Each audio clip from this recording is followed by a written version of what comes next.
Hi everyone, this is Jennifer and I'm coming to you today with another canvas painting. This one is a white one.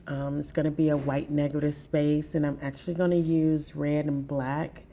And I'm also going to use some gold spray paint in this one.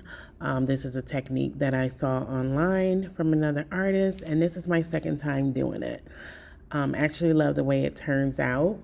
So here you see me laying the white paint down. I also layer the red and the black on top of each other. And then I come in with the gold spray paint and I just drizzle it all over the canvas.